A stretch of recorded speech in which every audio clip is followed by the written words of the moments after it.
আজি মই মোৰ জীৱনৰ এক সুন্দৰ অধ্যায় আৰু এজাক পাহৰিব নোৱাৰা ধুমুহাৰ কথা ক'বলৈ ওলাইছোঁ।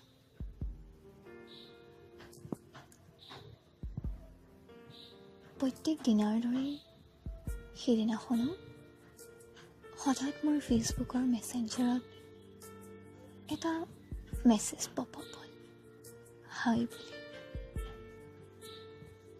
কোনোবা মৃত্তিক গগৈ নামৰ এজন ল'ৰাই পঠিয়াইছিল। মই উত্তৰত লিখিলোঁ, হেল্ল'। অতি সাধাৰণভাৱে কথা বতৰা হ'ল।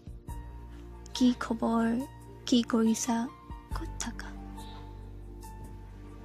তেনেদৰে কিছুদিন আমি দুয়োজনে কথা পাতিলোঁ।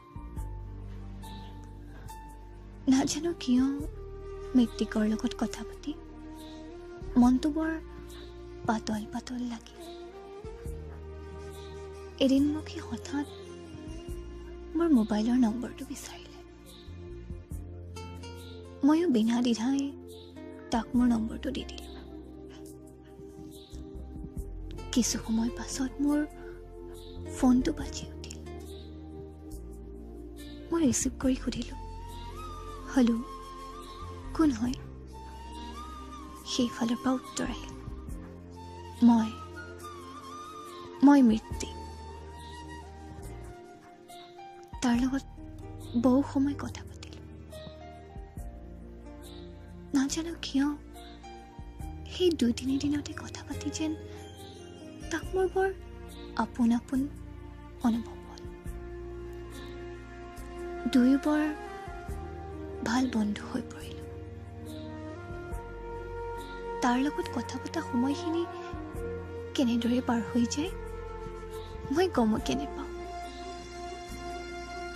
এদিন হঠাৎ মৃত্তিকে মোক প্ৰেমৰ প্ৰস্তাৱ দিলে। মই প্ৰথমতে কিছু আচৰিত হ'লো যদিও মোৰ মনৰ কোনোবা এটা কোণত যেন ময়ো তাক ভাল পাই পেলাইছিলোঁ। তথাপিও মই তাক কিছু সময় বিচাৰিলোঁ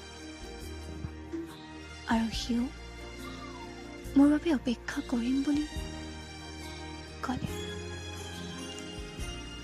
তেনেদৰে বহুদিন কথা পাতিলোঁ। আমাৰ লগ পোৱাৰ কথাও হ'ল। তাক লগ পোৱাৰ 2 দিন আগত মই ফোনত মোৰ ভণ্টি এজনীৰ লগত তাক কথা পতাই দিলোঁ।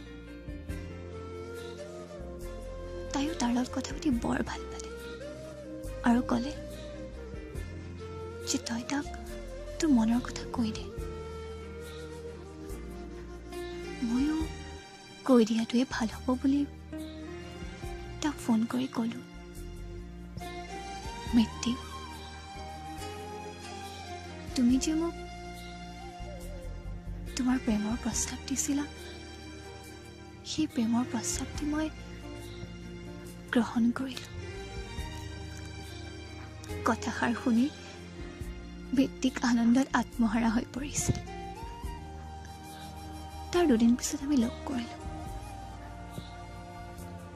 লগ কৰাৰ সেই দিনটো মোৰ বাবে যেন এক পাহৰিব নোৱাৰা মুহূৰ্ত হৈ পৰিল। সেই সময়কণ মোৰ জীৱনৰ অতি মূল্যৱান সময় আছিল। তেনেদৰেই আমি প্ৰেমৰ বান্ধোনত বান্ধ খাই পৰিলোঁ। সকলো ঠিকেই আছিল। সকলোবোৰ ঠিকেই চলি আছিল। কিন্তু হঠাৎ যেন কোনোবা ফালৰ পৰা এজাক ধুমুহা আহিল আৰু সেই ধুমুহাজাকে সকলো তছ নছ কৰি পেলালে।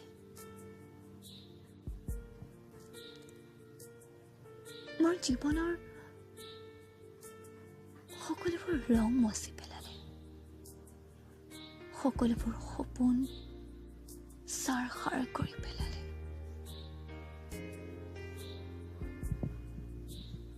নাজানো সেই ধুমুহাজাক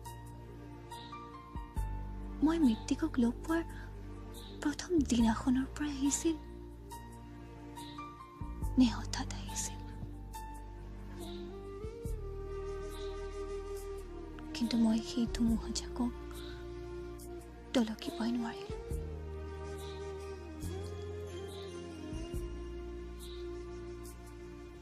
মোৰ সকলোবোৰ সুন্দৰ মুহূৰ্ত নিমিষতে শেষ হৈ গ'ল, আৰু এক পাহৰিব নোৱাৰা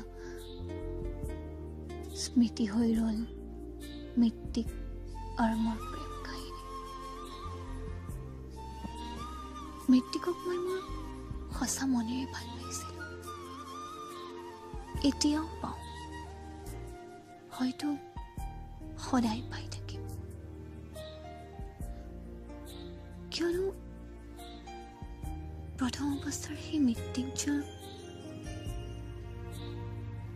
মোৰ বৰ আপোন আপোন লাগিছিল। মোৰ বাবে মিষ্টাৰ পাৰফেক্ট আছিল, কিন্তু কিছুদিন পিছত সেই মৃত্যুক যেন ক'ৰবাত হেৰাই গ'ল মোৰ সেই মিষ্টাৰ পাৰফেক্ট। মোৰ প্ৰশ্ন সদায় থাকিব মৃত্যুকলৈ, তুমি বাৰু মোৰ লগত কিয় এনেকুৱা কৰিলা?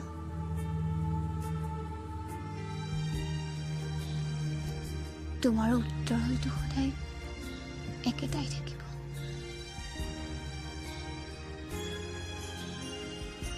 সেয়া যি কি নহওক, মই তোমাক এতিয়াও ভাল পাওঁ আৰু আগতেও পাইছিলোঁ, কিন্তু পাৰ্থক্য কেৱল ইমানেই যে আগৰ সেই প্ৰেমত বিশ্বাস আছিল, বৰ্তমান সেই বিশ্বাস নাই।